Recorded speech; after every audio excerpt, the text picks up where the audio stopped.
Capítulo 6, verso 1. Los hijos de Leví, Gershón, Coat y Merari. Los hijos de Coat, Amram, Itzhar, Hebrón y Uziel. Los hijos de Amram, Aarón, Moshe y Miriam. De cada capítulo hago una recapitulación, esta vez no lo voy a hacer, nada más, ¿verdad? Hemos visto cómo los dos capítulos anteriores habían pensado, ya voy a hablar de las tribus en sí, la descendencia de cada tribu, enfocándose en algunas líneas en sí. Había empezado con Yahudá, puesto que fue el más fuerte de los hermanos, a quien se le dio el reino, principado. El capítulo anterior empezó con Rubén, que fue el primogénito, pero perdió la primogenitura por su pecado y se le dio a Yosef, como ahí mismo se menciona. Y ahora viene Leví, que fue el que recibió el sacerdocio, puesto que una vez que Rubén fue quitado, se le dio el sacerdocio a Leví, el reino a Yahudá y la primogenitura a Yahusef. Entonces, particular que todas las genealogías empezaron, las genealogías de las tribus empezaron con Yahudá. Después de un par de capítulos viene Leví en el centro. Y después sigue el 7, que está bastante... Bueno, no tanto como este. Pues sigue el 7, que se mencionan las otras tribus. Al final, casi al final del 7, se menciona los de Menashe y Efraín, que son los descendientes de Yahusef, ¿verdad? De Yosef, que es de donde vendría el último. Mi punto es que, como se están dando las genealogías, está Yahudá como Yahushua, que vino primero, después Leví en el medio como Elías, que vino con el primero y vendría con el último, después la doble porción de Yahusef, Menashe y Efraín, y al final Benjamín como representando a los 144,000, los últimos, puesto que Benjamín fue el último hijo de Jacob. Entonces, ahora empieza con los hijos de Leví, que son los sacerdotes en sí, a quien se les dio el sacerdocio, pero después, por diferentes razones, se terminó enfocando el sacerdocio en los descendientes de Aharón. Aquí vemos entonces que dice los hijos de Leví, Gershón, Coat y Merari. Los hijos de Coat, Amram, Itzhar, Hebrón y Uziel. Me parece interesante que el primer nombre, el primero de los hijos de Leví, a quien se le dio el sacerdocio, es Gershón, que significa extranjero. Decía los hijos de Leví, Gershón. Como dije, curioso que el primero se llame extranjero, que vendría siendo por el haber sido extranjero en Egipto, pero el hecho de que tenga el primer nombre, el primer hijo de los sacerdotes, Gershón, es como dando a entender que eventualmente Yahweh abriría las puertas para todos los gentiles, o sea, para los extranjeros, y que pudiesen ser sacerdotes según el orden de Melquisedec, del cual Leví representa aquí en la tierra. Decía los hijos de Leví, Gershón, Coat y Merari. Los hijos de Coat, Amram, Itzhar, Hebrón y Uziel. Los hijos de Amram, entonces vemos cómo se va enfocando en una familia. Aharón, Moshe y Miriam, ¿verdad? Que fueron los tres que Yahweh utilizó para la redención del pueblo de Egipto. Miriam, una profetisa, profetizó la venida de Moshe. Y obviamente fue clave también en el Éxodo. Por ella se dio el pozo de agua. Y también se conecta claramente con la Ruach HaKodesh, que nos da agua de vida. Aharón y Moshe, claramente como los dos testigos, también se pueden ver como el primero y el último. Vean que menciona a Aharón de primero, por ser primogénito, pero también significa el que trae la luz. Yahushua es la luz y es el sumo sacerdote, igual que Aharón se convirtió en el sumo sacerdote. Moshe vino a ser como el primer líder del pueblo como nación, así como el último, el testigo como Moshe, que va a ser el que va a reinar. Dice, los hijos de Aharón, Nadab, Abihu, Eleazar e Itamar. Ven como ahora se enfocan los de Aharón, porque algo que es particular es que a pesar de ser Moshe el que Yahweh escoge, no son sus hijos a los que pone por sacerdotes, son los hijos de Aharón. Que viene siendo también como una conexión con el hecho de que el testigo como Moshe viene como hijo pródigo, y los hijos, los 144,000, lo van a hacer a través de la obra de Yahushua, el primero, sumo sacerdote, el que nos unge y demás. Los hijos de Aharón, Nadab y Abihu. Bueno, Nadab, Abihu, Eleazar e Itamar. Como sabemos, Nadab y Abihu murieron cuando trajeron fuego extraño al templo Yahweh hizo descender fuego del cielo y los consumió. Se dice que en sí el fuego lo que hizo fue entrar por las narices y arrancarles el alma por la nariz. Entonces como que no es como que los dejó todos quemados, sino como que se acercó el fuego y les quitó el alma. Pero el hecho de que sean dos hombres apartados, y digo apartados porque eran hijos de Aarón, se dice que eran muy justos, y esa fue la razón por la que ese pecado se les castigó tan fuertemente, porque eran muy elevados. Entonces al traer fuego extraño, Yahweh tuvo que hacerlos un ejemplo, como el mismo Moshe lo revela. Pero en el judaísmo dicen que ellos dos eran tan elevados como Moshe y Aarón, incluso más, como si fueran a ser los que los iban a reemplazar.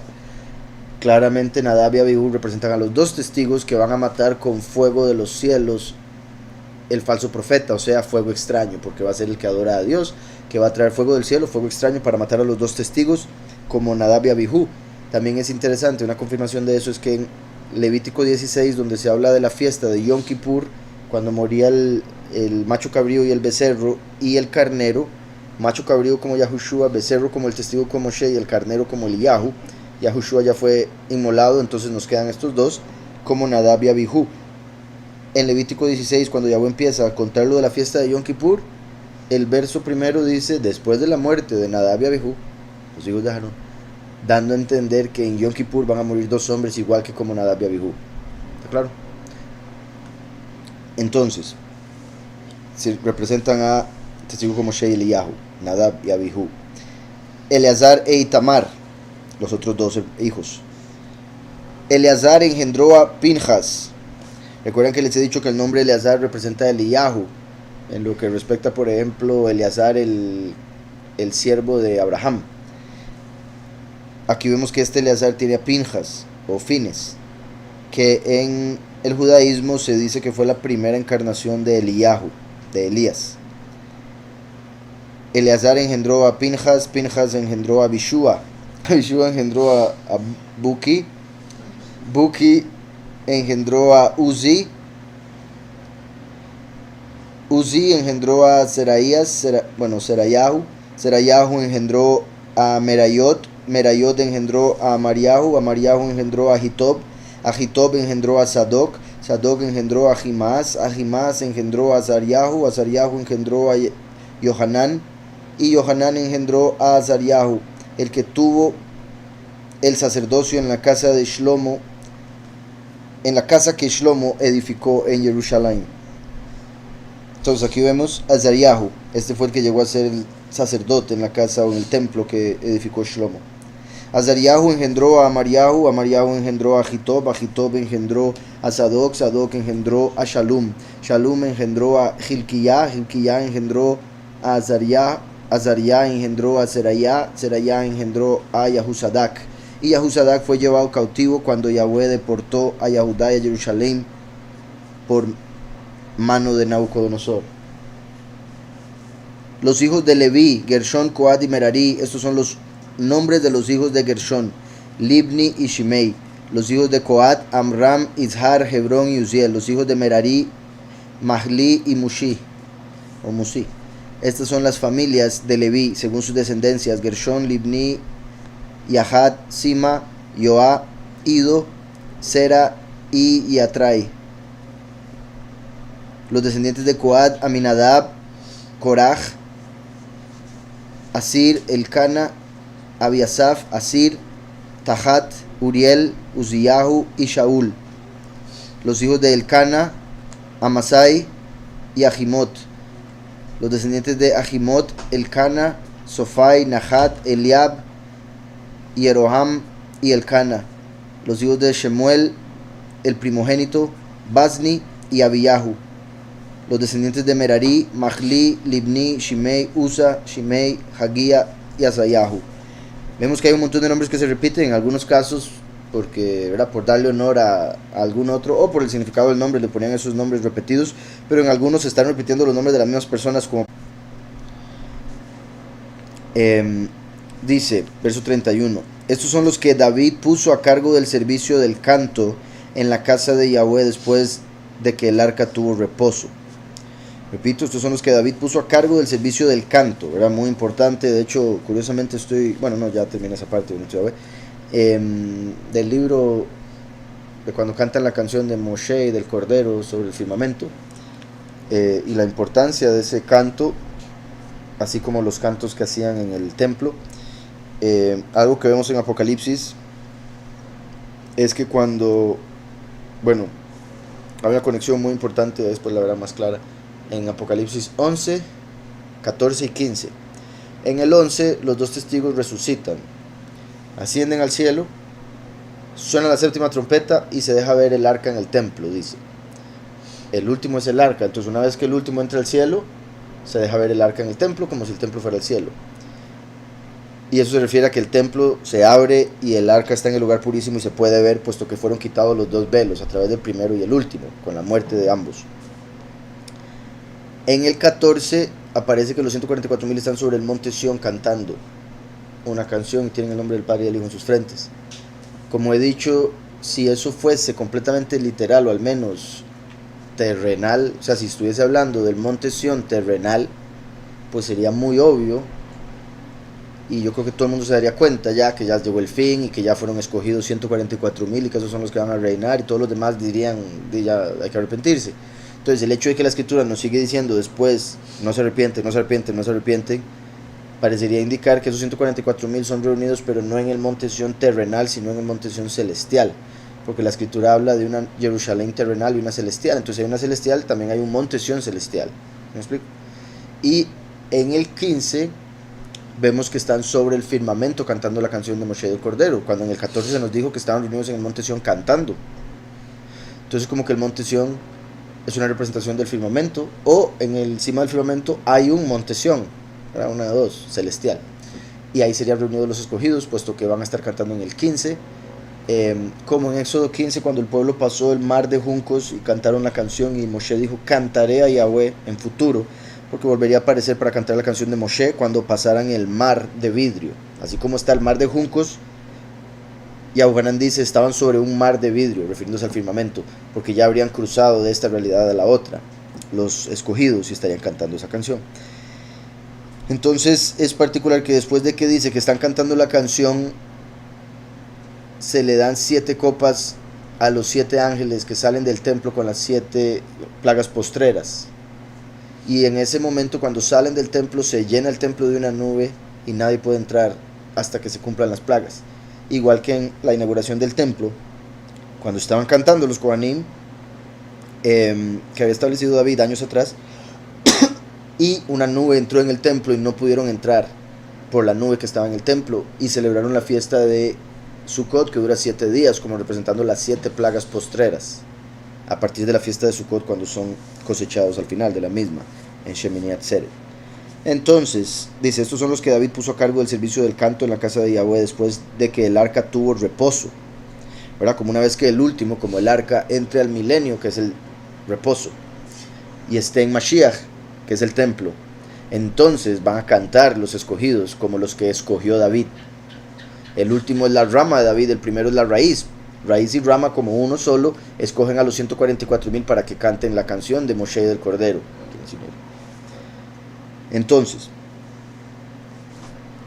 dice, los cuales servían delante de la tienda de reunión, o de la tienda del Mishkan. Bueno, sí, de hecho dice después de reunión. Ohel, Mishkan, Moed, lo más seguro. Bueno, esas serían las 3 palabras, quizá con alguna otra letra. En la tienda del Mishkan de reunión, en el canto, hasta que Shlomo edificó la casa de Yahweh en Jerusalén. Después se mantuvieron en su ministerio según su costumbre. Estos pues son sus hijos. Ayudaban. Estos pues con sus hijos ayudaban. De los hijos de Coat, el cantor Himán, hijo de Joel, hijo de Shemuel, hijo de Elcana, hijo de Jeroham, hijo de Eliel, hijo de Toá, hijo de Suf, hijo de Elcana, hijo de Mahat, hijo de Amasai, hijo de Elcana, hijo de Joel, hijo de Azariahu, hijo de Sefaniahu, hijo de Tahat, hijo de Asir, hijo de Ebiasaf, hijo de Koraj, hijo de Ishar, hijo de Coat, hijo de Leví, hijo de Israel.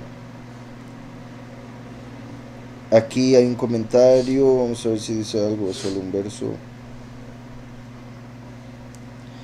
donde dice Coraj, de Éxodo 6:24. Hijos de Coraj, Asir, Elcana y Abiesaf. Estas son las familias de los corajitas o los coraitas. ¿Se acuerdan que Coraj fue el que se rebeló con toda su familia? Pero habíamos visto que al puro final, cuando se abrió la tierra y se empezó a tragar a todo el mundo, los hijos de Coraj se arrepintieron, pidieron perdón y Yahweh no los consumió, entonces no fueron tragados. Y al arrepentirse, se les permitió eventualmente convertirse en los que cantarían en el templo, como también lo vemos varias veces en los salmos, que hay algunos salmos que eran interpretados por ellos. Entonces dice Coraj, hijo de Izar, hijo de Coat, hijo de Leví, hijo de Israel. A su mano derecha estaba su hermano Asaf, hijo de Berequiahu, hijo de Shimea, hijo de Micael, hijo de Baasyahu, hijo de Malquiyahu, hijo de Etni, hijo de Seraj, hijo de Adayahu, hijo de Etán, hijo de Sima, hijo de Shimei, hijo de Zahat, hijo de Gershon, hijo de Leví. Ese era hijo de Yahat, hijo de Gershon, hijo de Leví. Pero a la mano izquierda estaban sus hermanos, los hijos de Merari. Esto es Eitán, hijo de Kisi, hijo de Abdi, hijo de Maluco, hijo de Jesabiahu, hijo de Amasyahu, hijo de Gilquiyah, hijo de Amsi, hijo de Bani, hijo de Shemer, hijo de Mahli, hijo de Musi, hijo de Merari, hijo de Leví. Y sus hermanos los levitas fueron puestos sobre todo el ministerio del Mishkan, de la casa de Yahweh, de la casa de Elohim, perdón. Todo el ministerio del Mishkan, de la casa de Elohim, o de la habitación de la casa de Elohim. Pero Aarón y sus hijos ofrecían sacrificios sobre el altar del holocausto, ¿verdad? El altar del Olá, y sobre el altar del perfume quemaban incienso y ministraban en toda la obra del lugar purísimo y hacían las expiaciones por Israel conforme a todo lo que Moshe, siervo de Elohim, había mandado. Entonces vemos que era Aarón y sus hijos a los que se les permitió, los únicos que podían servir dentro del templo y de donde vendría el sumo sacerdote, que podría entrar hasta el lugar purísimo.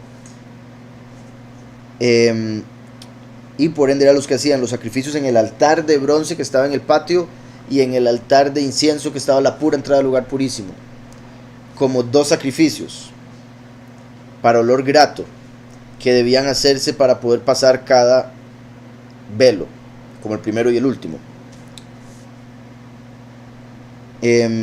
También el incienso representa las obras de los apartados, por ende se puede interpretar que como los escogidos, que son árboles o trigo, dan fruto, sus obras son agradables a Yahweh y por esas obras permite que puedan pasar a su presencia sin experimentar muerte, como la muerte del animal que se daba en el altar de bronce de afuera.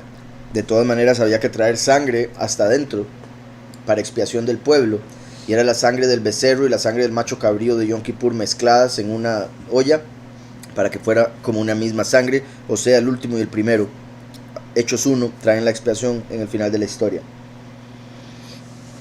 Dice: los descendientes de Aarón son estos: Eleazar, Pinjas, Abishua, Buki. Vean cómo Abishua es un nombre interesante porque significa mi padre es salvación. Ahí podemos ver también el nombre Yahushua, porque Yahweh es nuestro padre. Entonces Abishua es como otra forma de decir Yahushua. Y viene después de Pinjas, que sería Eliyahu. Entonces como los dos testigos. Los descendientes de Aarón son estos: Eleazar, Pinjas, Abishua, Buki, Uzi, Serayahu, Merayot, Amaryahu, Ahitob, Sadoc y Ahimaas. Estos son los lugares de residencia y los límites de los territorios de los hijos de Aarón. Vean cómo este capítulo, a diferencia de los anteriores, se enfocó solo en Leví, el montón de gente que salió, de la importancia de la tribu como la Kehuná, el sacerdocio que se les dio, y el hecho de que de ahí vendría el sumo sacerdote, Aarón, el hecho de que de ahí vino Moshe, de hecho de que ahí salieron los cantantes, los cantores del templo, y ahora el hecho de que por ser los que recibieron el sacerdocio no se les dio tierra como tal, una herencia de tierra. Entonces aquí se dice cuáles fueron las porciones de tierra que se dejaron entre las tribus para que vivieran los levitas, entre las otras tribus. Estos son los lugares de residencia y los límites de los territorios de los hijos de Aarón. A las familias de los coatitas, a quienes les tocó primero la suerte, les dieron Hebrón, en la tierra de Yahudá. Entonces vemos ahí que dice, era la tierra de Yahudá, pero se les dio una porción para que vivieran ellos. No dice, se les dio una porción a Leví, sino, es de Yahudá. Y así con el resto. Y una vez más, vean cómo Yahudá es el primero. Les dieron Hebrón en la tierra de Yahudá con sus ejidos alrededor de ella. Pero el territorio de la ciudad y sus aldeas se dieron a Caleb, hijo de Jefoné, ¿verdad? Como él lo había pedido. De Yahudá dieron a los hijos de Aarón la ciudad de refugio, esto es Hebrón, además Libna con sus ejidos, y Atir, Estemoa con sus ejidos, Gilén con sus ejidos, Debir con sus ejidos, Asán y Bet-Shemesh con sus respectivos ejidos. De Benjamín les dieron Geba, Alemet y Anatot con sus ejidos. 13 fue el total de sus ciudades repartidas según sus familias. 13, valor numérico de amor, valor numérico de unión o de uno. Es un número en hebreo importante. Fueron los masones los que lo volvieron un número negativo porque los mandaron a matar, un 13. A los hijos de Coat, según sus familias, les dieron por suerte 10 ciudades de la media tribu de Menashe. También al decir por suerte no se refiere así como, uy, qué suerte tuvieron, ¿verdad? Refiriéndose a la suerte que le pertenece a Lucifer, la fortuna, sino se refiere a ¿cuál es otra palabra que se usa? Como cuando se tiraron Purim, que era, digamos, en ciertas suertes, pero como cuando también otra cosa que hacían era ponían los nombres de las tribus y sacaban para ver cuál tribu seguía, ¿verdad? Ese tipo de suerte. No es ningún tipo de juego, apuesta, ¿verdad? Cosas así que tal vez algunos pensarían, o estar poniendo fe en la suerte como tal, sino simplemente era una forma en la que se llevaba el orden y Yahweh era el que decidía quién iba primero. No era Moshe, no era nadie, simplemente salía al azar. Esa es la palabra que buscaba. Entonces, según sus familias les dieron por suerte 10 ciudades de la media tribu de Menashe. A los hijos de Gershón, según sus familias, les dieron la tribu de Isahar, de la tribu de Asher, de la tribu de Naftalí y de la tribu de Menashe en Basán 13 ciudades. Y a los hijos de Merari, vean también cómo también le dieron 13 ciudades. Y qué curioso que cuando Menashe y Efraín entran como la doble porción de Yahusef a las tribus, entonces Leví, que no recibe herencia de tierra, se convierte en la tribu número 13. Y ahora se le están dando 13 tierras entre las tribus, que son 12. Dice, y a los hijos de Merari, según su familia, les dieron por suerte 12 ciudades de las tribus de Rubén, Gad y Zebulón. Los hijos de Israel dieron a los levitas ciudades con sus ejidos. Dieron por suerte de la tribu de Yahudá, de la tribu de Shimeón y de la tribu de Benjamín las ciudades ya nombradas. A las familias de los hijos de Coat dieron ciudades con sus ejidos de la tribu de Efraín. Les dieron Shechem, la ciudad de refugio, con sus ejidos en los montes de Efraín, además Gezer, Yokmeam, Bet-Jorón, Ajalón y Gadrimón, con sus respectivos ejidos. A las otras familias de los hijos de Coat les dieron Aner y Bileam, las cuales pertenecían a la media tribu de Menashe con sus respectivos ejidos. A los hijos de Gershom dieron de la media tribu de Menashe Golam, Embasham y Astarot con sus respectivos ejidos.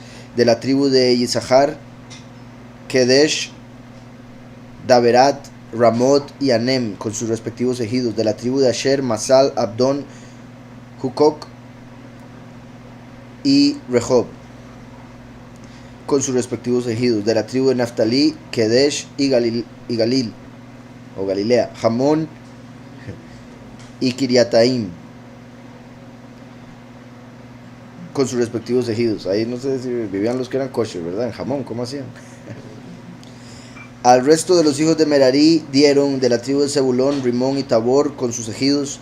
Del otro lado del Jardín, frente a Jericó, al oriente del Jardín, dieron a la tribu de Rubén, Becer en el desierto, Yasá, Kademot y Mefaat con sus respectivos ejidos. Y de la tribu de Gad, Ramot de Galat, Mahanaim, Hezbón y Yaser con sus respectivos ejidos. Ahí termina el capítulo y vemos que un poco menos de la mitad del capítulo pasa de hablar de nombres de personas a hablar de nombres de tierras. De todas maneras son nombres, entonces los vamos a ver. pero vamos a tomar eso en cuenta para ver la revelación que se da a través de los nombres, si de alguna manera también se conecta con la tierra o la herencia que va a recibir el pueblo. Para los que no saben lo que voy a hacer, en resumen, hay un mensaje siempre a través de los significados de los nombres, entonces vamos a ver los significados de todos los nombres que aparecen en esta genealogía y ver el mensaje que Yahweh nos está dando. Empieza con Leví, Gershon, Kohat, Merari, etc.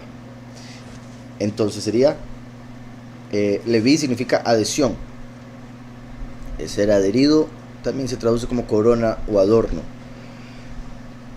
Se podría decir, habrá una adhesión tras el exilio de la asamblea, que se puede decir, ¿verdad?, conectarse con la unión que va a haber del hijo con su congregación, del padre con los suyos, el primero con el último, después del éxodo en sí, ¿verdad?, usando exilio como éxodo. Ok, Gershon aquí es lo que me aparece como exilio, pero también, como les he dicho, significa extranjero. También el hecho de que Leví significa corona, ¿verdad?, se puede ver como que van a ser coronados, o se les va a adherir una corona a los que se hayan refugiado al salir en el éxodo, en el exilio, quienes son de la asamblea, durante lo amargo que viene para la tierra, o sea, la gran tribulación. Será exaltada la congregación con aceite brillante, o sea, con la unción, la Ruach HaKodesh. Eso es el nombre de Ishar, que se refiere a aceite brillante, aceite nuevo, brillante. De hecho, recuerdan cuando en Apocalipsis 11 dice que los dos testigos son los dos olivos que están delante del poderoso de toda la tierra. Eso aparece en Zacarías y dice los dos olivos son los dos ungidos. Cuando dice los dos ungidos, en hebreo dice Benei Hayitzhar, como si dijera los hijos de Itzar, pero lo que está diciendo es los hijos del aceite brillante, los hijos del nuevo aceite. Se le adherirá una corona durante el éxodo a los que son de la asamblea, en medio de la amargura de la tierra. Serán exaltados con la unción de aceite brillante, al ser asociados, ¿verdad?, reunidos de los cuatro ángulos de la tierra por el poderoso, que es mi fuerza, quien es exaltado y lleva la luz, ¿verdad?, que en ese caso Yahushua es la luz, por ende se referiría a Yahweh, que viene como el último trayendo la enseñanza de Mashiach, quien es sacado del agua al ser resucitado, ¿verdad?, sacado del agua, el agua representando muerte, como cuando cuando Yahushua fue inmerso para representar su muerte y resurrección. E igual cuando nosotros somos inmersos es para representar que morimos a lo que éramos antes y salimos a una nueva vida. Eso viene siendo, como he dicho, lo de la inmersión en agua, una representación, y es un acto público de que uno está decidiendo volver a nacer, que está decidiendo ser otra persona a lo que era antes. La persona que entró al agua es una y la que salió del agua es otra.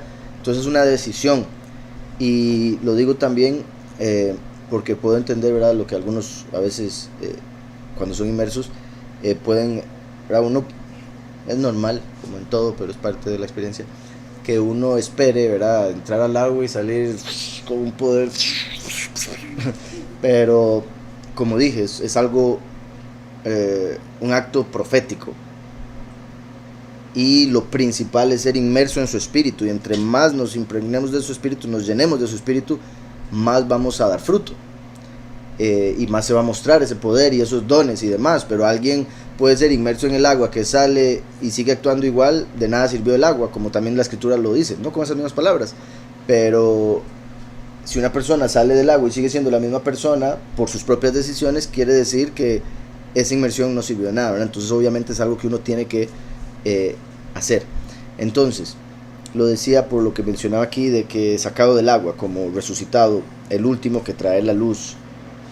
Entonces, no me voy a volver tanto, pero dice, cuando se dé la asociación de los escogidos por el poderoso, que es mi fuerza, quien exaltó al que lleva o al que trajo la luz, quien fue resucitado, sacado del agua, en medio de la rebelión, la apostasía, trajo la luz generosamente, pues él es mi padre, o pues mi padre es él, sería Abihu, pues mi padre es él, ¿verdad? Aquí sería la Ruach hablando, o Yahushua hablando de Yahweh, quien viene como el último. pues mi Padre es Él, ¿verdad? Mi Padre está en Él, se podría decir también. Y es por eso que el poderoso lo ayuda en la tierra donde están los justos, o en la tierra de las palmeras. La tierra de las palmeras también se le puede llamar a uno de los lugares a los que llegaron los israelíes. No sé si recuerdan que habían 72 palmeras y 12 pozos al salir de Egipto, como en el Éxodo. Entonces las 72 naciones donde están los justos esparcidos, de los cuales van a ser tomados, ¿verdad? De los llamados, muchos llamados, pocos escogidos, y esos escogidos son de las 12 tribus, reciben el agua de vida, se convierten en los 12 pozos. Entonces, en medio de la tierra de las palmeras, Pinhas lo traducen como boca de... Bueno, yo he visto boca de bronce, aquí también ponen boca de serpiente. Bueno, me imagino por la similitud con Nahash, Pinhas, boca de bronce. Ahora, como les digo, la conexión se podría dar por el hecho de que Moshe utilizó bronce para hacer a la serpiente.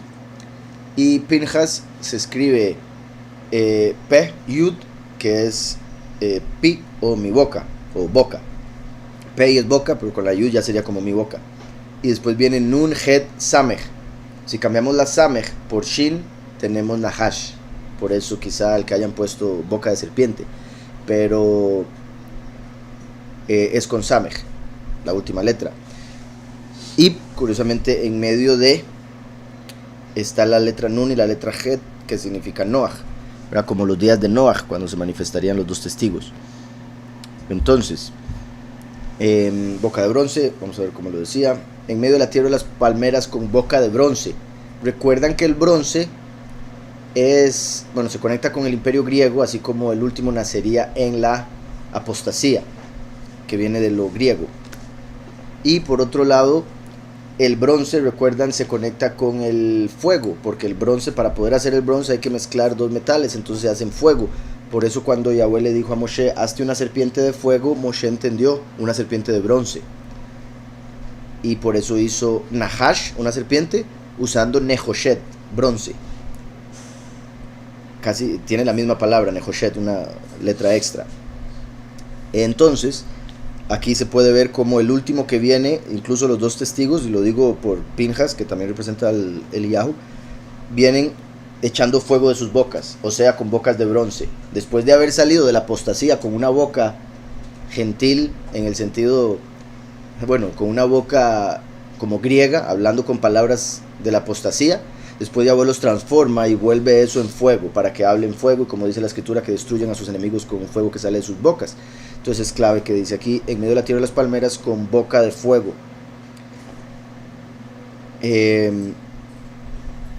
Siendo el Padre de salvación,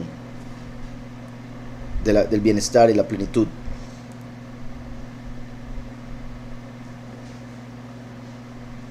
Quien viene como el pródigo.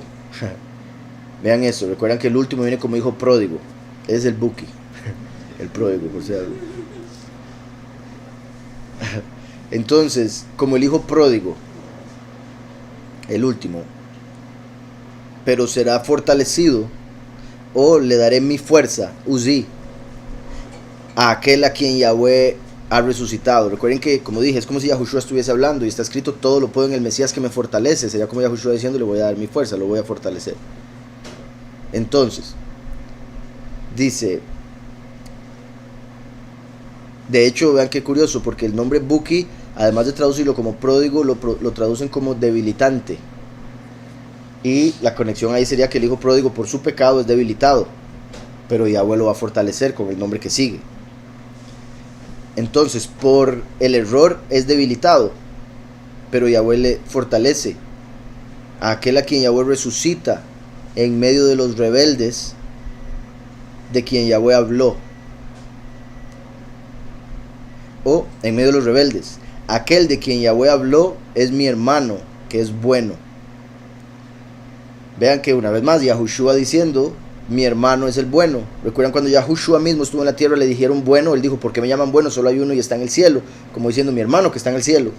Que también en Juan 3:13 dice el hijo del hombre que está en el cielo.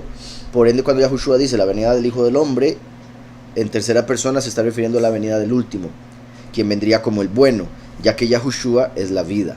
Entonces mi hermano, que es el bueno, es de quien Yahweh habló. Quien es justo, mi hermano es la ira.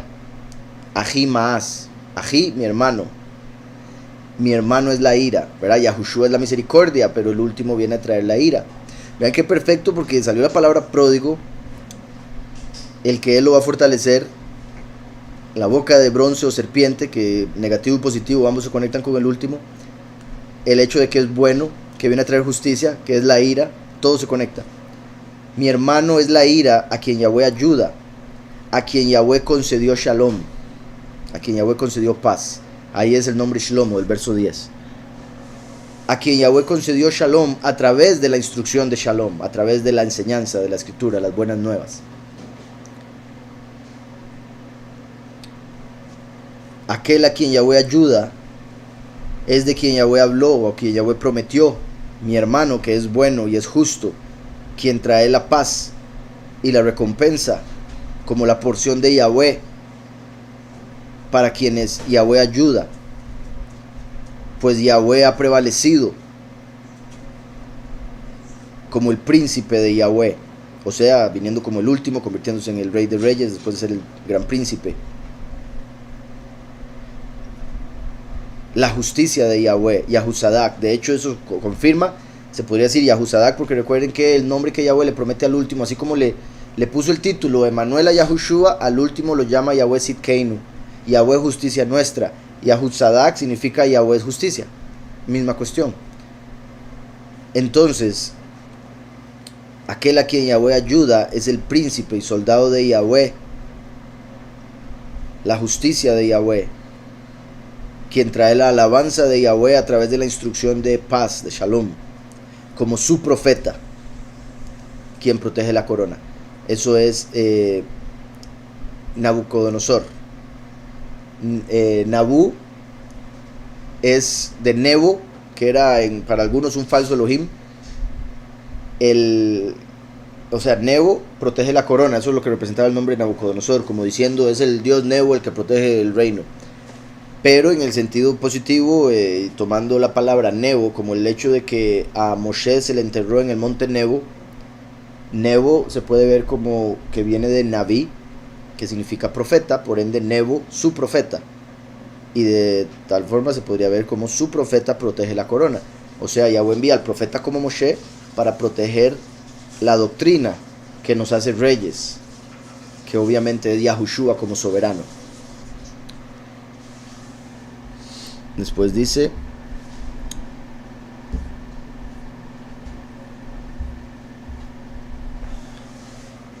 se dará la adhesión de la corona después o durante el exilio, ¿verdad? El éxodo, el segundo éxodo, a la asamblea. Vemos que como que se empieza a contar otra vez la historia, porque así empezó también. A la asamblea, en medio de la amargura del exilio, traerá blancura, como las ropas blancas, para los muchos que van a pasar por amargura en el exilio, porque están los pocos que van a ser transformados, que se podría interpretar como los de la primera parte que leímos. Ahora los muchos que tienen que pasar por muerte, por ende se ponen ropas blancas y serán renombrados y famosos en la asamblea y exaltados con aceite brillante al ser asociados, se podría decir los muchos ahora con los pocos. Pues el poderoso es mi fuerza en medio de la amargura y la enfermedad. Aquel que es tocado por Yahweh será adherido a la corona tras el exilio y a la blancura, ¿verdad? El cuerpo nuevo, al ser arrebatado. Eso es como si ya empezara a hablar del último que va a ser arrebatado, y curiosamente el último se viste de ropas blancas puesto que tiene que morir. Al ser arrebatado, como fue planeado. Ahora, aquí dice, por lo general en mal sentido, Simá. Simá, sí, el que planea, pero como el que conspira, se podría ver.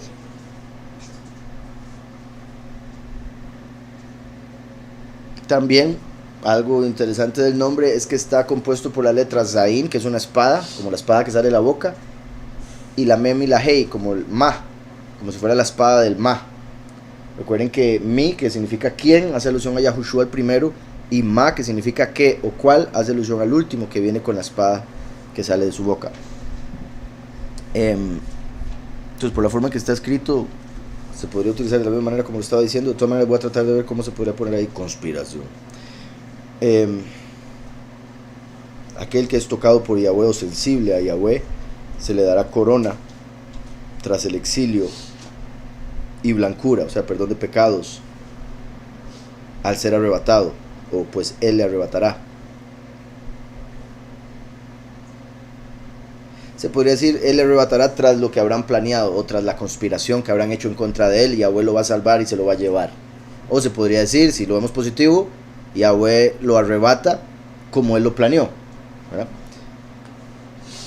Pues es el hermano de Yahweh, Yoaj, él es hermano, en realidad sería, él es hermano, pues él es hermano. Entonces, él le arrebatará como fue planeado, lo quitará de las conspiraciones del mundo, pues es el hermano, en este caso Yahushua, pues él es el hermano, y lo hará en tiempo oportuno, cuando se levante como el sol creciente. Vean qué perfecto, en el tiempo oportuno, como en la mañana, cuando se levanta el sol de justicia en el Shabbat milenial. Está buenísimo esto. Entonces aquel que es tocado por Yahweh, sensible a Yahweh, se le dará corona tras el exilio y la blancura, limpieza de pecados, pues él será arrebatado como Yahweh lo planeó, lo quitará de las conspiraciones de los enemigos, pues él es el hermano.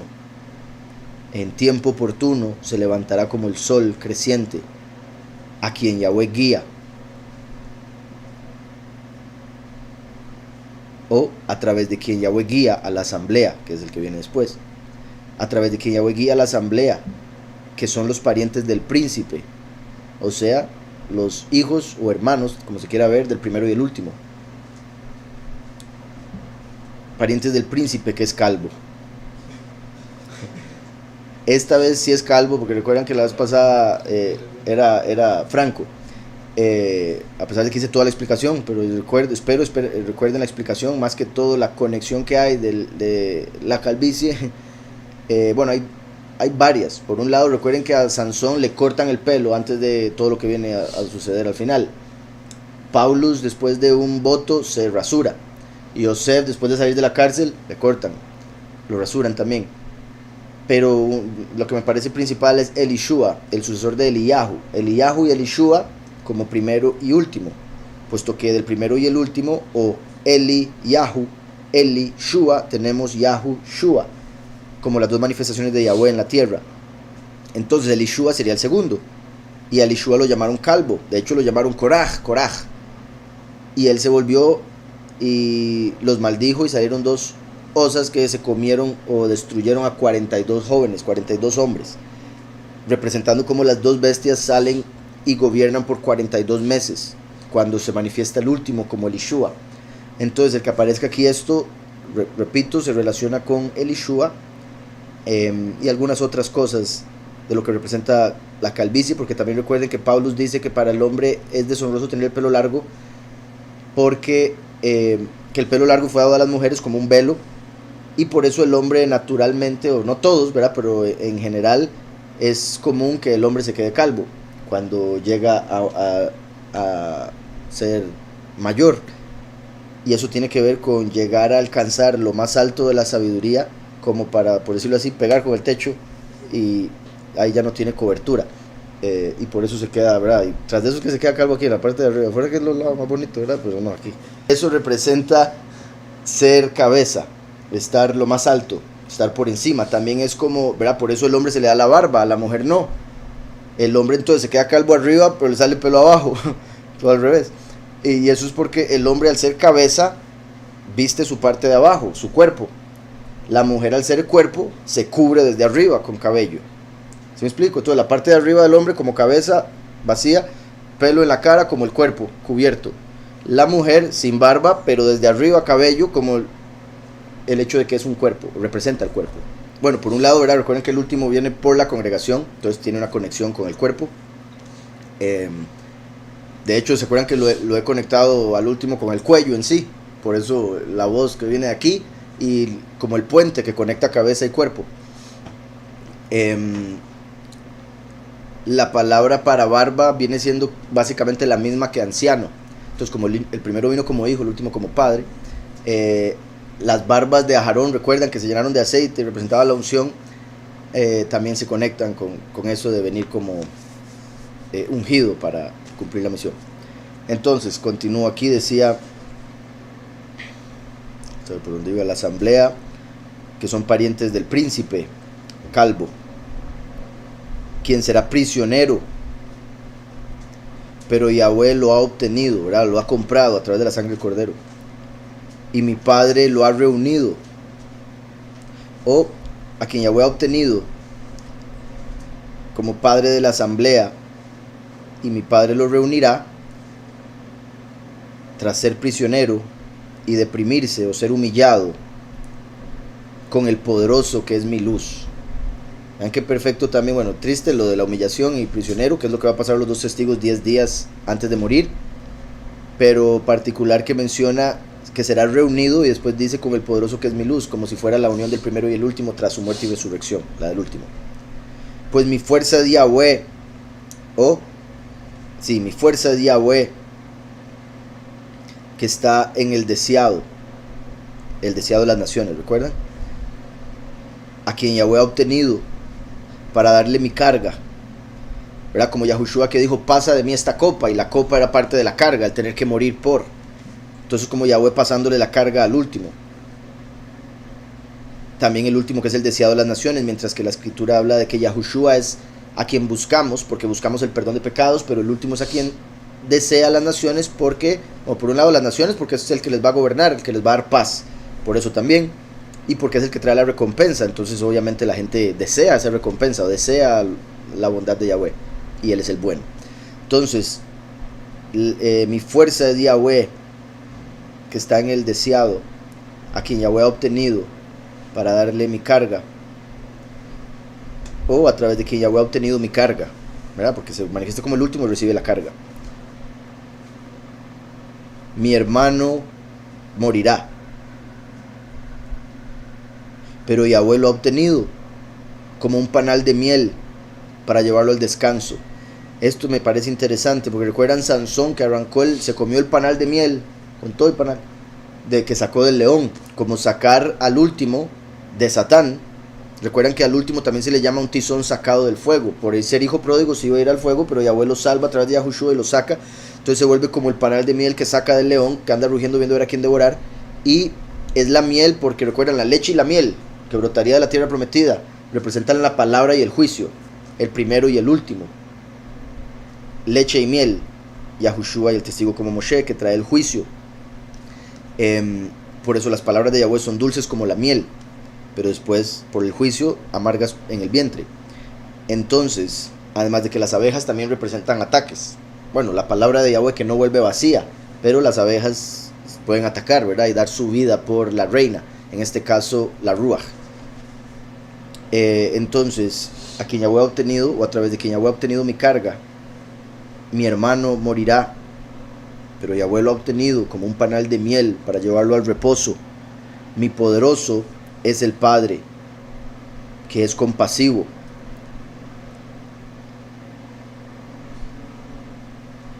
Yahweh ha obtenido a aquel que es escuchado por el poderoso, o aquel cuyo nombre es poderoso, ¿verdad? Que en ese caso normalmente el nombre Shemuel hace alusión a Yahushua el primero, y se puede decir que lo obtuvo desde la primera manifestación.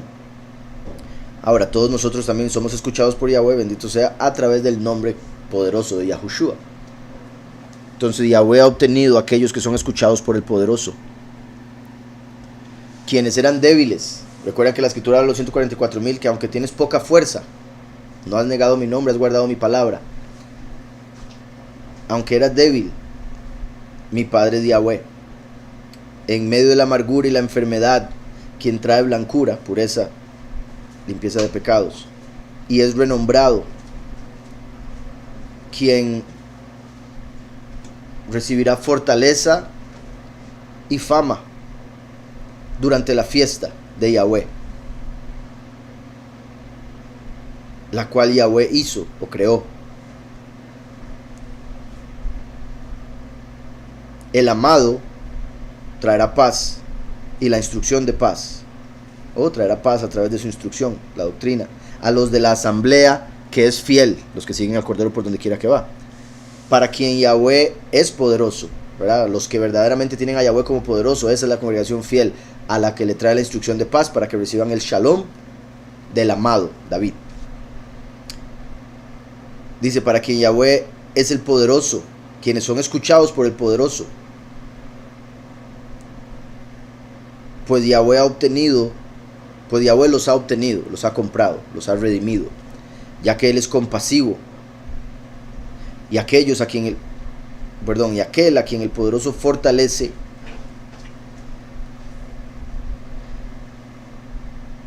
es humilde y pasará por depresión y humillación,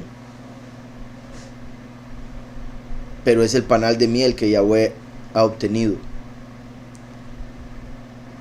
Panal de miel, una vez más, ¿verdad? Bueno, ya lo expliqué, pero vuelvo y repito, se conecta con justicia a través de dulzura, la palabra de Yahweh, y el panal también, que no solo es la miel, sino el lugar donde está la miel, como el último que viene por el lugar, por la Jerusalén y demás, como el panal de miel que Yahweh ha obtenido, para tomar el control e imponer una carga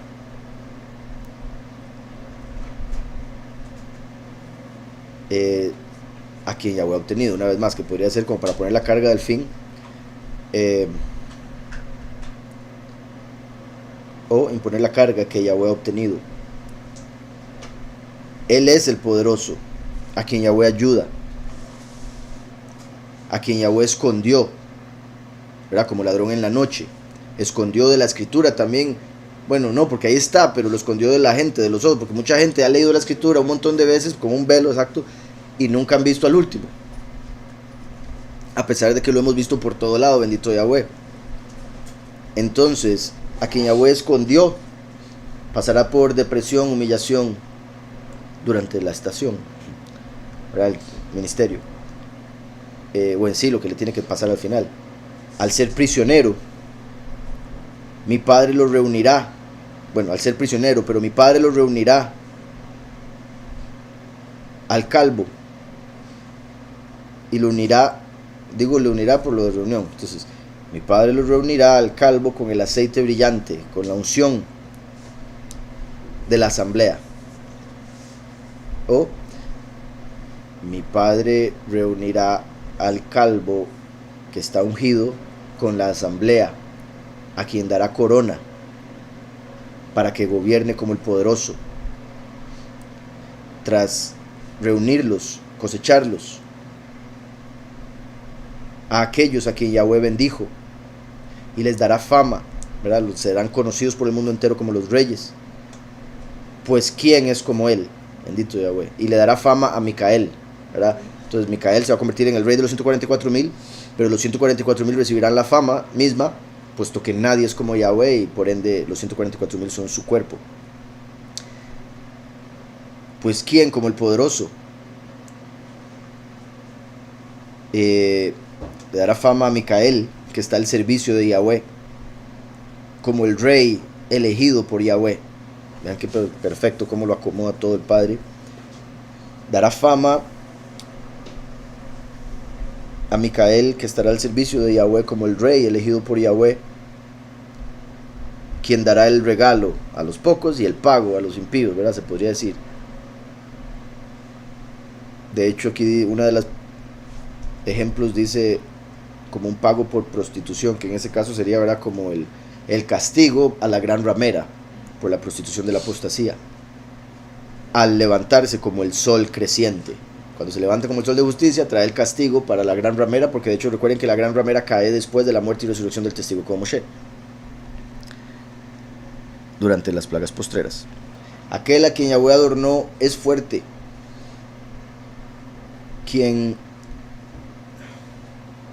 vamos a ver, se podría decir contra quien conspiraron. Aquel a quien Yahweh adornó es fuerte, contra quien conspiraron será renombrado al ser uno cuando sea arrebatado. Qué perfecto. Yahat, eso es unidad o ser uno. Será renombrado al unirse, ¿verdad?, con el primero, cuando se dé la unidad tras el exilio o en el refugio, en el lugar preparado donde van a estar los escogidos. Al ser adherido a la corona tras la amargura, será fuerte el que tiene el arco de Yahweh. Una conexión más, ¿verdad? El que viene con un arco venciendo y para vencer.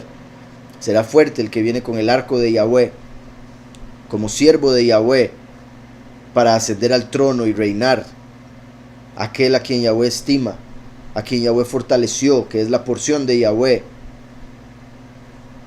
que es mi fuerza.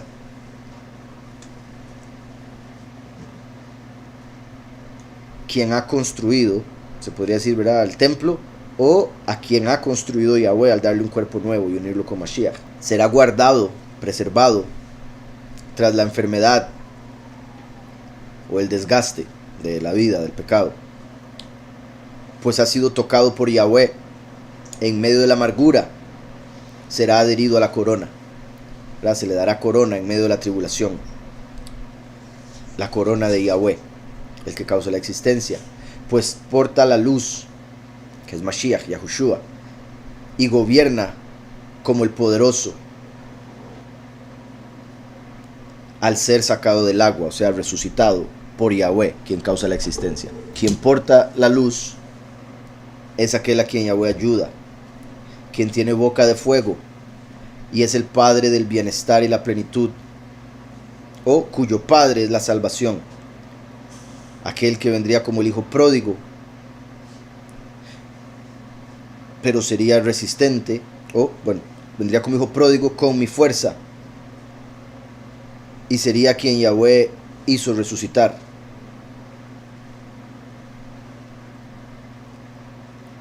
En medio de la rebelión, de la apostasía, aquel a quien Yahweh habló, mi hermano que es bueno y justo, mi hermano que es la ira, quien lleva la luz a los de la asamblea, quienes están asociados a través de la alabanza de Yahweh por el perro o con el perro.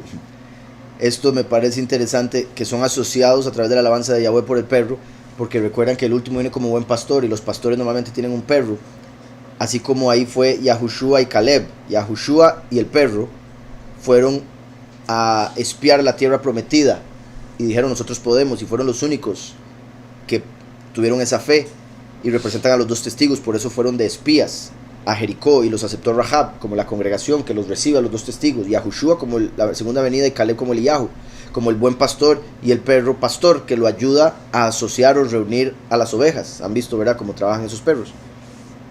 Entonces, curioso que dice los de la asamblea que serán asociados a través de la alabanza de Yahweh por el perro, para quien está preparado un camino, ¿verdad? El buen pastor y el perro necesitan un camino por donde llevar a las ovejas, y Yahushua ya vino y preparó ese camino, pues él dijo: yo soy la puerta y el buen pastor. Para quien fue preparado un camino para llevar la luz de la alabanza de Yahweh a los que están asociados, para recibir blancura, ¿verdad?, ropa nueva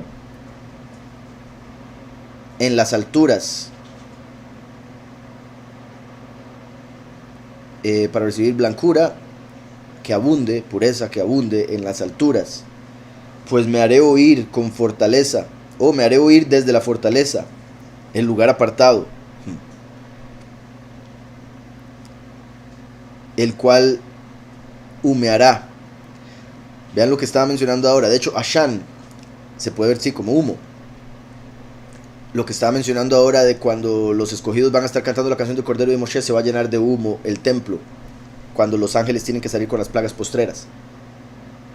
Entonces el lugar apartado estará lleno de humo, que es lo que vemos en Apocalipsis. Son los nombres de Vir y Ashan. De hecho, me haré oír desde la fortaleza, el lugar apartado que estará lleno de humo. Y en Apocalipsis vemos que sale una voz del templo, sale una voz del lugar apartado que les dice a los ángeles que derramen las copas. Me haré oír desde la fortaleza, que es el lugar apartado, que tiene humo, llena de humo, la casa del sol, obviamente refiriéndose positivamente al sol de justicia, el templo del sol de justicia, que es el hijo de la mano derecha y el hijo de Días, primero y último, quien sobre la colina, como una cubierta, trae la respuesta a las oraciones para la asamblea, a la cual le causa el olvido, ¿verdad?, del sufrimiento, al venir como un extranjero, con la recompensa para dar felicidad tras su lucha con el poderoso de este mundo, y causar el olvido del mal, trayendo frutos, o siendo fructífero más bien. El olvido del mal siendo fructífero en medio de la amargura. Verán al Hijo que trae la fortuna del lugar exaltado, quien gobernará como el poderoso y recibirá corona para alabar a Yahweh, y será escuchado por el Hijo de la mano derecha y por la asamblea, al ser doblemente fructífero. El Hijo de la mano derecha y la asamblea, doblemente fructífero, quien llevará sobre su hombro la porción. Recuerden que en Isaías dice, y el principado sobre su hombro, esa es su porción, y llevará sobre su hombro la porción para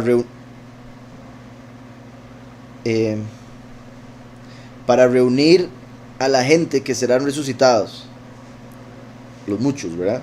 Y reunirá a los que serán resucitados del lugar del hueco. Vean qué sorprendente cómo nombre tras nombre todos se van conectando, ¿verdad? Entonces, Bet Jorón es lugar del hueco, la casa del vacío, que haría alusión al Seol, de donde saca a los que van a resucitar, que serían los muchos. Quien será doblemente fructífero y sobre su hombro lleva su porción para reunir a la gente que será resucitada del lugar del hueco, para ser llevado al campo de los siervos, el lagar de la granada, confirmando lo anterior, porque vean que el lagar hace alusión a donde van a ser echados los muchos, el lagar de la ira. La granada hace alusión a reino, entonces sería como el lagar del reino de Yahweh, donde van a ser echados los muchos. Digamos, si lo tomamos como el lugar del hueco, el lugar que está al norte, o por el cual se entra por el norte de la tierra, se puede ver como el lugar preparado, como decíamos, ¿verdad? Por ende los pocos, en ese caso sería quien trae sobre su hombro la porción para reunir a la gente, los que serán transformados, en el lugar del hueco por el norte, ¿verdad? En el lugar preparado, que es un campo de siervos. Pero como les digo, el hecho de que viene aquí el lagar de la granada, conecta lo del lagar con los que van a tener que morir. La granada también es roja por dentro. Pues él causa el olvido del sufrimiento, ¿verdad? Tras la muerte que van a tener los muchos en el lagar, al venir como un sirviente que no es de la gente. Vean eso. Al venir como un siervo de Yahweh que parece ser un gentil, que no parece ser del pueblo de Yahweh, de Israel, como la escritura dice que viene vestido de rojo. De hecho, vean cómo se conecta lo del lagar de la granada con el venir como un extranjero. Son tres nombres diferentes, y eso hace alusión a Isaías 63. ¿Quién es ese que viene de Edom? De Bosra, vestido de rojo. Y dice, soy yo, etcétera, etcétera. El que causa el olvido del mal, quien viene como un siervo que no es de la gente, o extranjero en medio de la asamblea, o que no es de la gente de la asamblea, que como sabemos la asamblea son de las 12 tribus, por ende lo mismo. Aquel que viene como un extranjero es quien causa el olvido del cautiverio, ¿verdad? Por el que se estuvo durante casi que toda la historia humana, el pueblo me refiero. Quien causa el olvido del cautiverio, ¿verdad? El extranjero, el que viene como un extranjero, ladrón en la noche, es quien causa el olvido del cautiverio, quien será fructífero, quien es la estrella, ¿verdad? No la estrella de cine, sino, ¿verdad? Recuerden que las estrellas representan Malachim, y el último es Micael, entonces viene como una estrella, y eso es confirmación de lo que dice Números 24, saldrá estrella de Jacob. Entonces, ¿quién es la estrella? La profecía de Números 24. Quien viene con recompensa para el lugar apartado, ¿verdad? Que serían los escogidos o el lugar preparado donde van a ser recogidos y se les dará recompensa. La estrella, quien trae la recompensa para el lugar apartado, a través de su palabra, a través de la palabra que viene de las alturas, Yahushua, como dos fuentes, primero y último, la palabra y la voz, la doble porción, como dos fuentes, también los pocos y los muchos, traerá felicidad para los que suplican, quienes sirven y están determinados, ¿verdad? Como los que perseveran hasta el fin, quienes serán puestos en un lugar amplio tras mi lucha, ¿verdad? La lucha del testigo como Moshe saca a Lucifer del cielo y se les da un lugar amplio, el lugar preparado, el lugar apartado, dice ahora aquí, ¿verdad? Entonces, quien traerá felicidad para los que suplican y sirven determinadamente, por lo que se les dará un lugar amplio tras mi lucha en el lugar apartado, los cielos, cuando se cumpla el circuito, ¿verdad? Circuito Galilea, cuando se cumpla el circuito o cuando todo haya vuelto a pasar, ¿verdad? Puesto que se vuelve a hacer el círculo, como vino el primero y ahora viene el último y se completa el segundo círculo.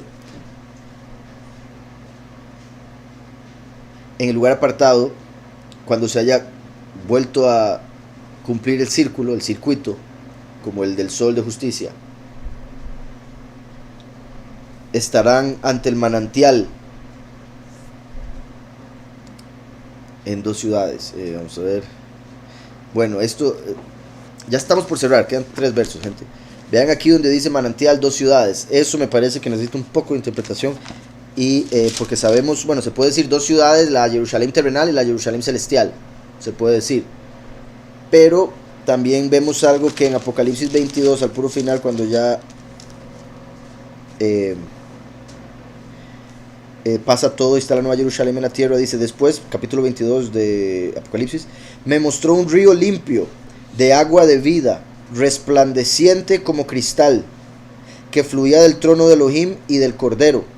Trono de Elohim y del Cordero, 2 partes. En medio de la calle de la ciudad y a uno y a otro lado del río estaba el árbol de la vida, que produce 12 frutos. Entonces menciona el trono del Padre y del Cordero, y menciona que a los 2 lados del río estaba el árbol de la vida, en una misma ciudad, como estamos viendo aquí, en cierta manera, 2 fuentes. Por un momento, Ezequiel 47:1, verso 9. Todo ser viviente que nade por donde quiera que entre en estos 2 ríos vivirá, y habrá muchísimos peces por haber entrado allá esas aguas, pues serán saneadas. Vivirá todo el que entre en este río. Entonces ve que habla aquí al menos de 2 ríos. Pero empezó hablando de uno que salía por la derecha del templo, que es como haciendo alusión a el primero y el último que se hacen uno, ¿verdad? Como 2 ríos que se unen, igual que el Nilo empieza por 2 ríos que después se unen en Egipto. El río Nilo empieza como 2 fuentes diferentes que hacen alusión, o se interpreta en el judaísmo, como 2 formas de profecía. La profecía a través de palabra, que oye el profeta o entiende en su corazón y la habla, o el profeta que ve, como Samuel, que decía ser el vidente. O sea, hay 2 tipos de profecías: ver visiones o escuchar, no necesariamente audiblemente, pero recibir la palabra. Entonces, como el primero y el último. Al menos vemos que Yahushua sí podía ver cosas, y el último se habla que viene ciego, entonces indicaría ese otro tipo, o sea, se conectaría con ese otro tipo de profecía, aunque también obviamente al ser Yahushua la luz, es a través de Yahushua que podemos ver. Por ende también hay una conexión ahí, o sea, lo que uno cumple literal, el otro espiritual. Por eso ambos tipos de profecía se conectan con ambos, primero y último. Zacarías 14:8 dice, En aquel día saldrán de Jerusalén aguas vivas, Jerusalén, la ciudad, a la mitad de ellas hacia el mar oriental y la otra mitad hacia el mar occidental. Entonces, como dos ríos, o uno que se parte en dos, primero y último, como el primero que vino del oriente y el último del occidente. La mitad de ellas hacia el mar oriental y la otra mitad hacia el mar occidental, en verano y en invierno. Yahushua vino y cumplió las fiestas de la primavera, antitos del verano. El último viene y cumple las del otoño, antitos del invierno. Y también el verano se puede ver con el principio, el primero, y el invierno con el final, puesto que es la última estación. Y oigan, y dice, y Yahweh será rey sobre toda la tierra. Ya cuando esto haya pasado, ya Yahweh va a ser rey sobre toda la tierra. En aquel día Yahweh será uno, Ejad, valor numérico 13. Y uno será su nombre, Ejad, valor numérico 13. 13 más 13, 26. El nombre Yahweh, valor numérico del nombre Yahweh. Y obviamente cada 13 se refiere a las dos manifestaciones, primero y último. Entonces, con eso, espero ahora sí se entienda el por qué aquí diría, tras mi lucha, se les dará lugar apartado al cumplirse el circuito, al volver a cumplirse la historia. Se dará un manantial, o habrá un manantial para las dos ciudades, o repito, se podría interpretar como un doble manantial que sale de la ciudad. Tras la amargura estarán en lugar exaltado, ¿verdad? Tras la tribulación serán llevados al Shalom, en el lugar exaltado que Yahweh les tiene. Pues se levantarán como árboles de granada, ¿verdad? De realeza. Árboles que dan fruto, pero no solo cualquier fruto, un fruto que representa el reino. Entonces, tras la amargura, en el lugar exaltado se levantarán como árboles de granada. Pues la región, en sí la tierra, habrá sido quebrada, pues es frágil. O cuando la región sea quebrada, pues es frágil, descenderá por su luna. Descenderá, vean al Hijo, ¿verdad? Descendiendo.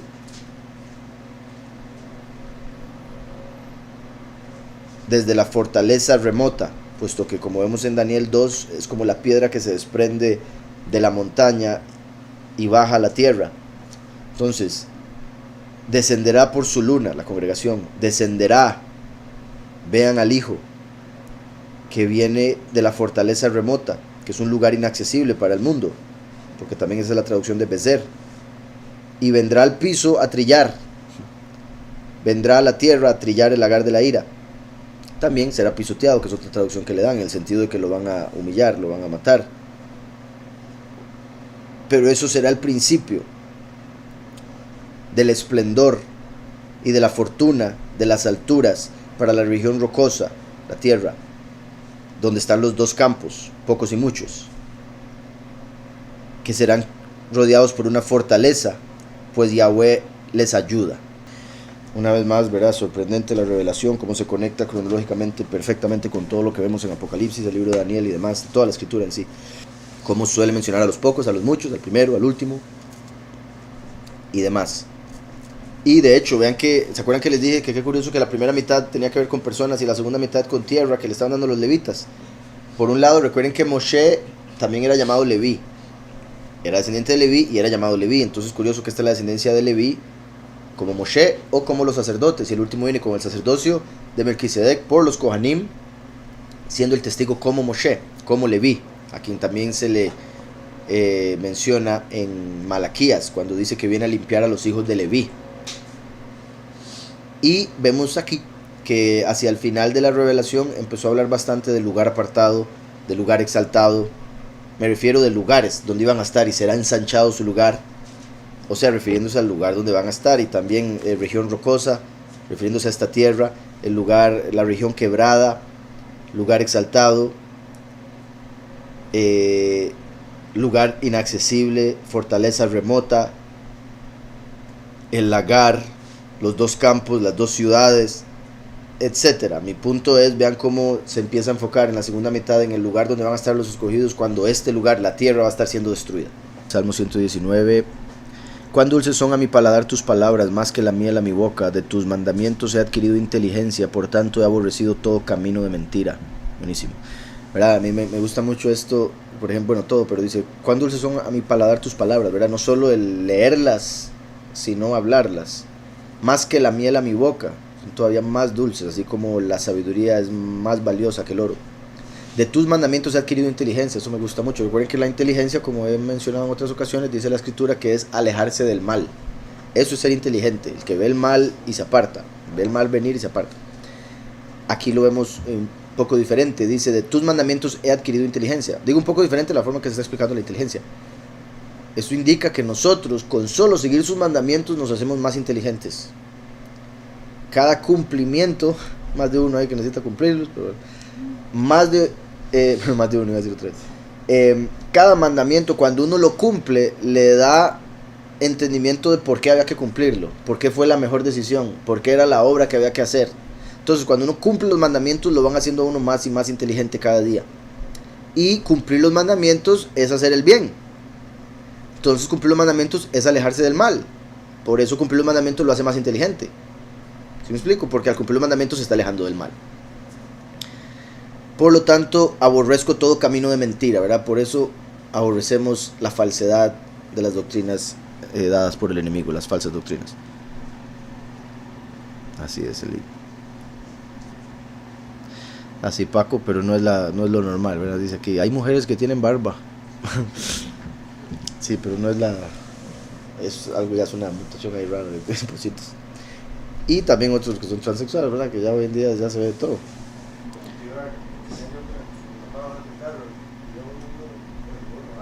Una muy sexy por detrás, estilo y todo, y tacones, y pelo blanco.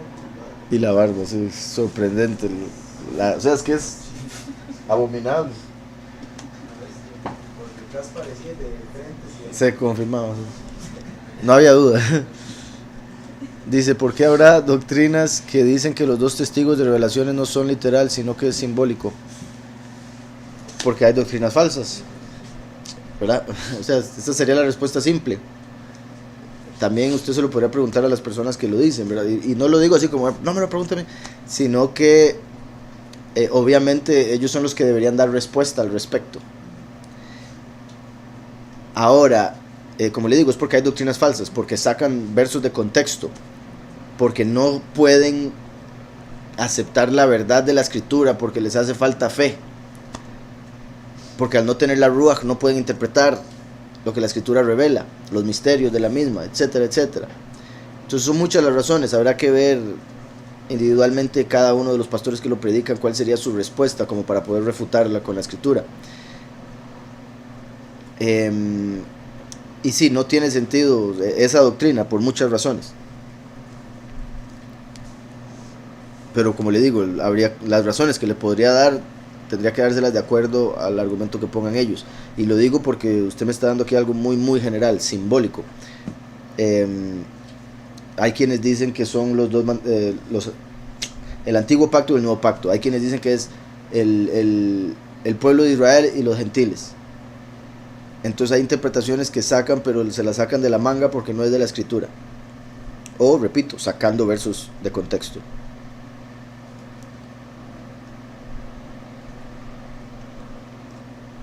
Y como mucho del Apocalipsis es simbólico, entonces hay gente que dice, todo es simbólico.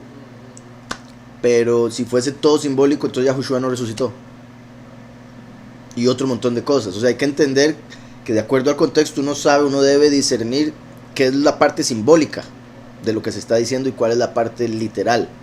Entonces literalmente van a haber dos personas, porque literalmente van a haber dos cuerpos tirados, muertos por 3 días y medio, que literalmente se van a levantar de los muertos y van a ascender al cielo, como Yahushua lo hizo literalmente. Pero lo simbólico es que son los dos olivos. Lo simbólico es que se visten de ropas ásperas, de silicio. Lo simbólico es que sale fuego de sus bocas.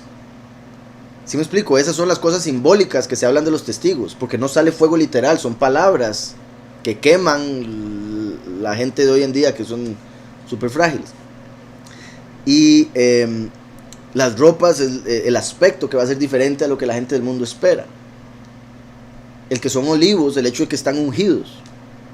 Entonces hay cosas simbólicas, sí, del capítulo, pero no podemos decir que todo es simbólico porque ya se cae en un error, que repito, es como si dijéramos que todo lo que Yahushua dijo e hizo es simbólico. Y eso sería como no entender las parábolas. Obviamente la parábola está llena de símbolos, pero para entender algo literal. Lo espiritual, digamos, no cualquiera lo entiende. Uh-huh. Como dice, ya dicen que todo es simbólico. Dice aquí, según Pablos, entonces los hombres no deberían usar pelo largo.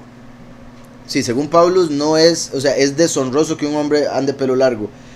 Como he dicho, porque sé que a algunos, ¿verdad?, que les gusta un poco, no sé por qué, pero una es por pueden hacer el voto del nazariato, ¿verdad? Yahweh mandó el voto del nazariato, el cual dice no se corte el pelo, no se pase navajilla por el cabello, por la cabeza. Eso entonces indica que tienen pelo largo, pero esas personas se lo acomodarían de tal manera que se vean, a pesar del pelo largo, masculinos. Porque en el pasado los hombres se dejaban el pelo largo para parecerse a mujeres. Y eso es ser afeminado, y eso Yahweh lo abomina. Por eso dice, es deshonroso que el hombre se deje el pelo largo, porque parece una mujer. Entonces, a eso es a lo que se refiere. Y obviamente, como siempre digo, y siempre uso este verso para decir que eso es una muestra de que Yahushua no tenía el pelo largo. Y lo digo por la imagen que hacen, ¿verdad?, del Jesús al que adoran. Principalmente, como diciendo, Pablo no hubiera escrito eso si Yahushua tuviese el pelo largo. Y la escritura no dice que él tuviera el voto del nazariato, dice que era de Nazaret. Y hay algunos que lo confunden y piensan que eso significa que era un nazareo. Era un nazareno, no nazareo. No hubiera podido tomar el vino. Tras de eso, bueno, esa es la principal. Si él fuese nazareo, si él estuviese haciendo el voto del nazariato, no hubiese podido beber vino. Y vemos que él bebió vino más de una ocasión. Le llamaban el bebedor y comelón. Tocó un montón de muertos para resucitarlos, exacto. Entonces el nazariato no podía ni tocar muertos, ni beber vino, ni cortarse el cabello. Sí, ni hacer vino menos. Por eso la historia del Pisón, que se encuentra sobre todo. Ajá.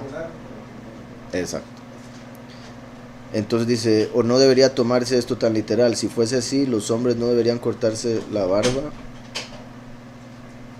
No sé cómo pasó el uno al otro, pero en lo que respecta a la letra, pues sí, no debería cortarse la barba. La barba fue algo que Yahweh le dio al hombre como un honor, como la melena del león. Representa la sabiduría y otros detalles. Obviamente hay ocasiones en las que, bueno, eso como dije según la letra, ¿verdad?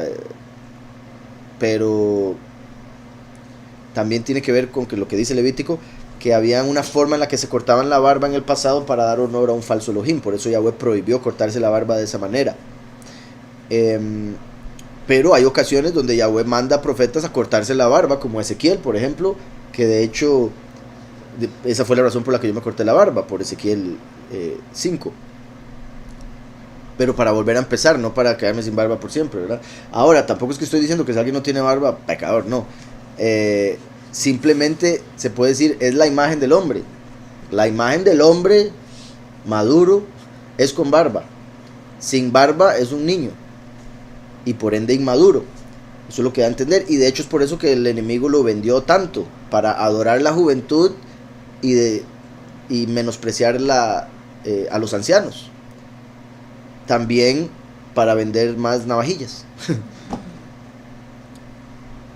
Entonces dice,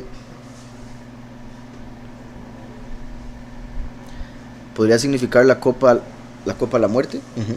Ya que cuando Yahusef acusaba a sus hermanos de haberse robado la copa y con eso les quería asustar, ya que la paga del pecado de la muerte. Así de serio.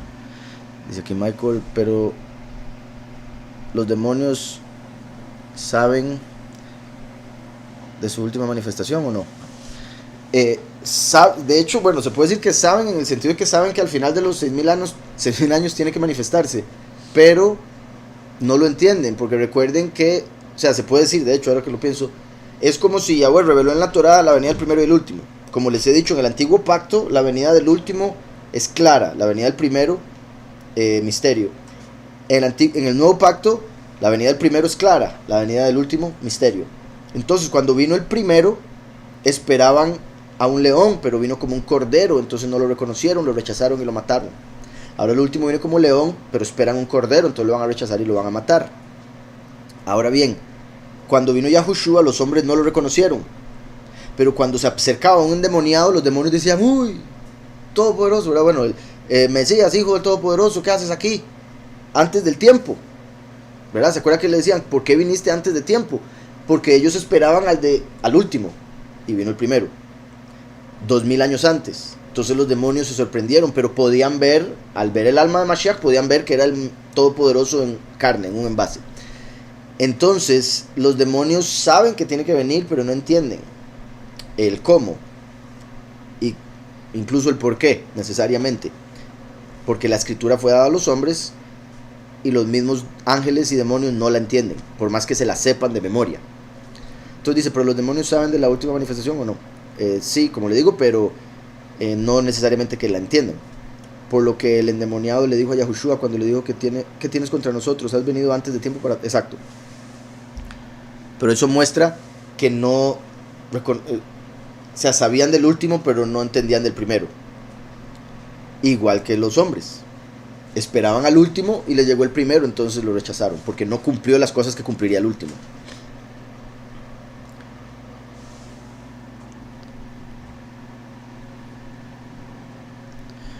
Dice, se podría ver como 3 testigos, porque sería el Naví, el testigo, el Melech, que sería el Melech, ya Mashiach ben Yosef, pues ya estaría Had, Yahushua con testigo con Mashiach.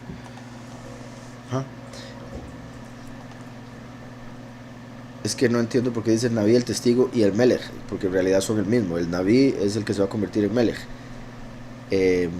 Ahora, como he dicho, se puede ver como 3 testigos si ponemos a Yahushua como un testigo, solo que Yahushua es el abogado, pero también vino a dar testimonio del Padre, entonces lo podemos poner como un testigo. En ese caso estaría Yahushua, Eliyahu y el testigo como Moshe. Pero sí, no entendí muy bien su último.